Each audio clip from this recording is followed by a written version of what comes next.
Welcome to GV news. Sangareddy MLA చింత ప్రభాకర్ పాత్రికేయుల సమావేశం. సంగారెడ్డిలో జరిగిన మున్సిపల్ ఎన్నికల్లో భాగంగా సంగారెడ్డి మాజీ ఎమ్మెల్యే జగ్గారెడ్డిపై చింత ప్రభాకర్ ఘాటు వ్యాఖ్యలు. మేమైతే ఈ సమాజం అంతా మరి సిగ్గుపడేలాగా ఉందని అనుకుంటున్నాం. చివరికి ఏంటంటే ఈ ఎన్నికల్లో ఇంత దుర్మార్గంగా ఆయన తీరుంటే మరి రేపు కౌంటింగ్ విషయంలో కూడా మరి అది సజావుగా జరుగుతుందన్న నమ్మకం మరి పోతుందని కూడా మేము అనుకుంటున్నాం. ఈరోజు ఇందాక బుచ్చరెడ్డి గారు మాట్లాడినట్టు బాడీ కౌశిక్ రెడ్డి గారు ఏదో మాట్లాడినారు అన్న విషయాన్ని పెద్ద రాద్ధాంతం చేసి పోలీసు వాళ్ళు క్షమాపణ చెప్పే వరకు ఊరుకోలేదు. మరి ఇంత దుర్మార్గంగా హోంగార్డ్ని కానీ సిఐని కానీ ఇక ఆ మాటలు నోట్తో చెప్తే మన నోరే ఖరాబ్ అయ్యేటట్టు ఉంటుంది. మోరీలో నుంచి వచ్చే మాటలు ఆయన మాట్లాడిన తీరు మరి గమనించాలని కూడా మేము కోరుతా ఉన్నాం.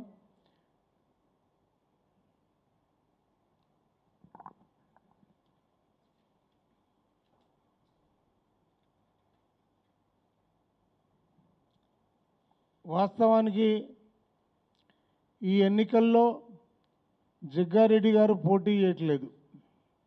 చివరికి ఎన్నికల ఏజెంట్ కూడా కాదు. ఆయన నివాసం 22 వార్డుకు చెందినవాడు.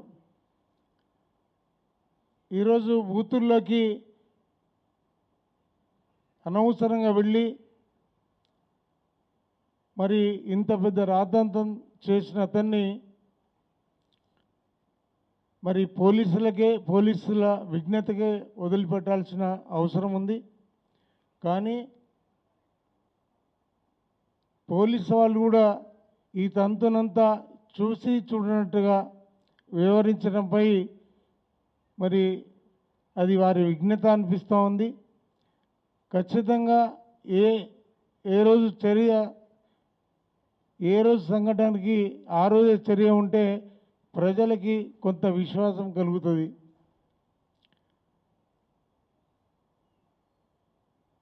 మున్సిపల్ ఎన్నికల్లో అక్రమాలకి పాల్పడితే మరి నిన్న రాత్రి డబ్బుతో కాంగ్రెస్ క్యాండిడేట్లు తిరుగుతూ ఉంటే వాళ్ళ వెనకాల ఒక గార్డులుగా పనిచేసినటువంటి పోలీసు వ్యవస్థ ప్రజలు దాన్ని ఏ రకంగా అర్థం చేసుకోవాలనో అర్థం చేసుకున్నారు. ఇకనైనా ముందైనా అటువంటివి జరగకుంటే చాలా బాగుంటుంది. ఇంకొకటి కూడా జరుగుతుంది. బీఆర్ఎస్ కార్యకర్తలు ఎవరెవరు యాక్టివ్గా పనిచేస్తుండ్రో వాళ్ళని ఇబ్బందులు పెట్టడం, రోడ్డు మీదకి రావద్దని చెప్పి హెచ్చరికలు చేయటం, వాళ్ళని తిరిగి పోలీస్ స్టేషన్కి తీసుకెళ్ళి బైండ్ ఓవర్ కేసులు పెట్టడం కూడా జరిగింది. మరి మొట్టమొదట ఎవరినన్నా బైండ్ ఓవర్ చేయాల్సిన అవసరం వస్తే ఫస్ట్ జగ్గారెడ్డినే మరి బైండ్ ఓవర్ చేయాలి. ఈరోజు శాంతి భద్రతకి విఘాతం కలిగించేటట్టుగా ఆయన తీరు మరి మేమైతే తీవ్రంగా ఖండిస్తూ ఉన్నాం. రెడ్డి సదాశివపేట 2 మున్సిపాలిటీల్లో జరుగుతున్న ఎన్నికల ప్రక్రియలో ఓటు వేసిన ప్రతి ఒక్కరికి హృదయపూర్వకంగా ధన్యవాదాలు చెప్తా ఉన్నా. బీఆర్ఎస్ పార్టీ తరఫున హృదయపూర్వక నమస్కారాలు కూడా తెలియజేస్తున్నా.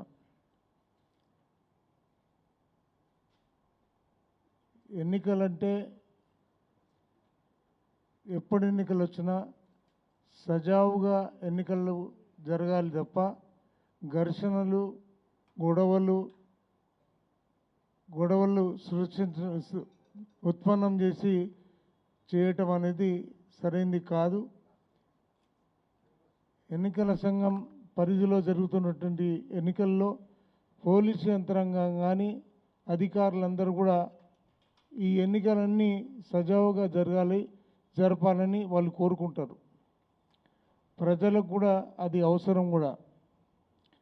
ఎప్పుడు ఎన్నికలు వచ్చినా పంచాయతీ నుంచి అసెంబ్లీ కానీ పార్లమెంటు కానీ ఎన్నికలు వచ్చినా ఏ ఎన్నికలైనా జగ్గారెడ్డి అనేవాడు అక్రమాలు లేకుండా సంగారెడ్డిలో ఎన్నికలు జరపడం లేదు, ఎన్నికల్లో భాగం పంచుకోవటం లేదు. ప్రజాస్వామ్య వ్యవస్థను అపహాస్యం చేయడంలో తన హక్కు అన్నట్టుగా వివరిస్తున్న జగ్గారెడ్డిని అదుపు చేయడంలో అధికార వ్యవస్థ పూర్తిగా విఫలమైందని చెప్పక తప్పదు. ఇవాళ సంగారెడ్డిలో పోలీసు సిబ్బందిని, ఓటర్లను, ప్రజలను ఇబ్బంది కలిగేటట్టుగా ఆయన ప్రవర్తన తీరు, భయభ్రాంతులను క్రియేట్ చేయటం విధంగా వ్యవహరించిన తీరు ఈరోజు దేశమంతా, రాష్ట్రమంతా, సంగారెడ్డి ప్రజలంతా చూస్తూ విస్మయానికి గురైనరు. ఇవాళ సంగారెడ్డిలో పోలింగ్ సిబ్బంది పై ఆయన మాట్లాడిన తీరు చాలా అసభ్యకరంగా, అవమానకరంగా ఈరోజు ఆయన తీరు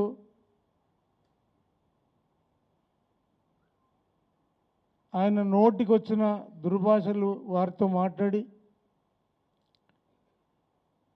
వారిని ఎంత అవమానపరిచిందో ఈరోజు మీడియా మిత్రులకి, సమాజానికి అర్థమైంది.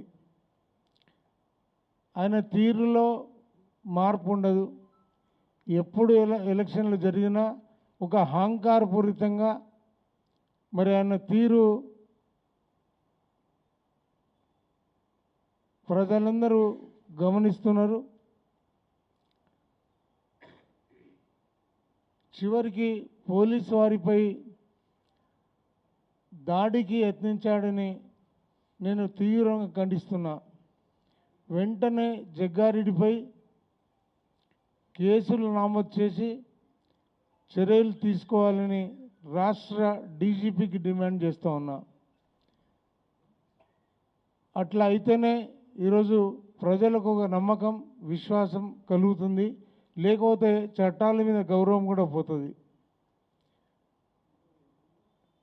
ఈరోజు ప్రజలు ఎంత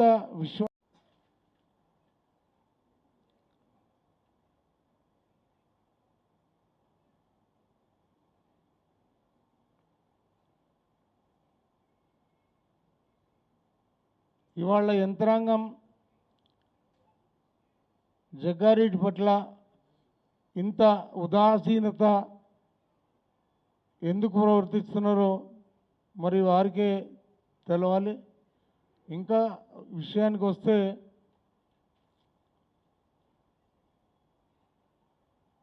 నేర ప్రవృత్తి కలిగినటువంటి జగ్గారెడ్డి ఎన్నో కేసుల్లో ఉన్నాడు. ఈరోజు పాస్పోర్ట్ కేసు కానీ, లేకపోతే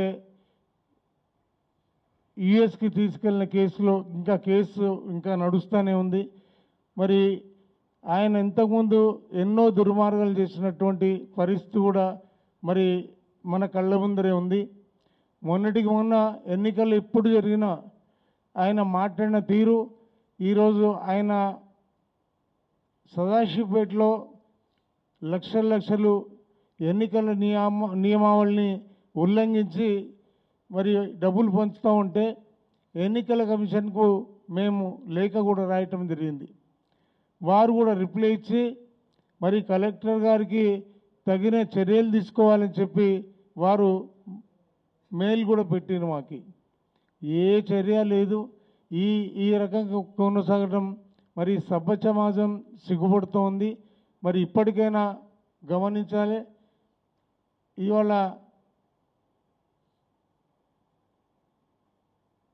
ఇవాళ జరిగిన తీరు మేము ఒకటే కోరుతా ఉన్నాం. రాష్ట్ర పోలీసు యంత్రాంగం డీజీపీ గారు తక్షణమే ఆయన మీద చర్యలు తీసుకోవాలి, కేసు పెట్టాలి, జైలుకు పంపించాలి.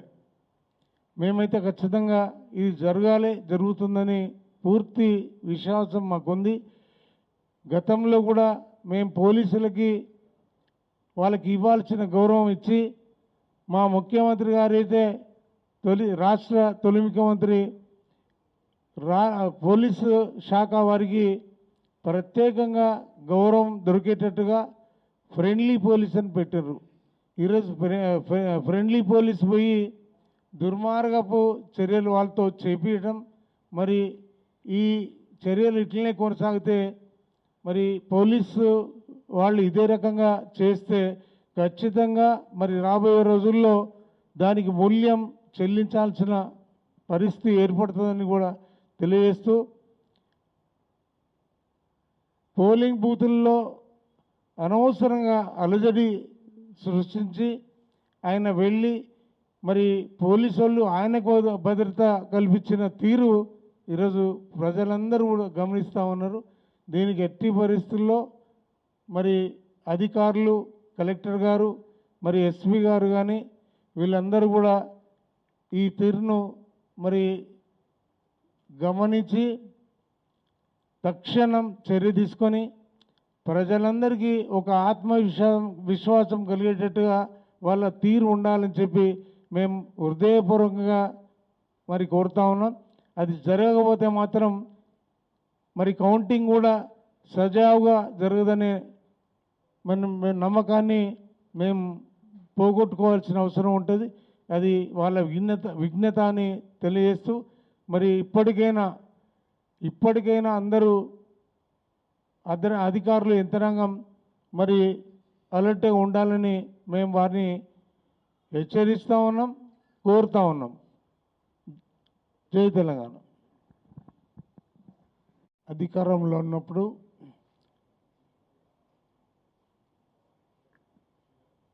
పోలీసు వాళ్ళే ఆయనను జైలుకు పంపించారు. ఆ కేసు పెండింగ్లో ఉంది, అట్లనే ఇంకా నడుస్తూ ఉంది. కోర్టులో అందరికి నోటీసులు ఇచ్చిండ్రు, అది కోర్టు పరిధిలో ఉంది.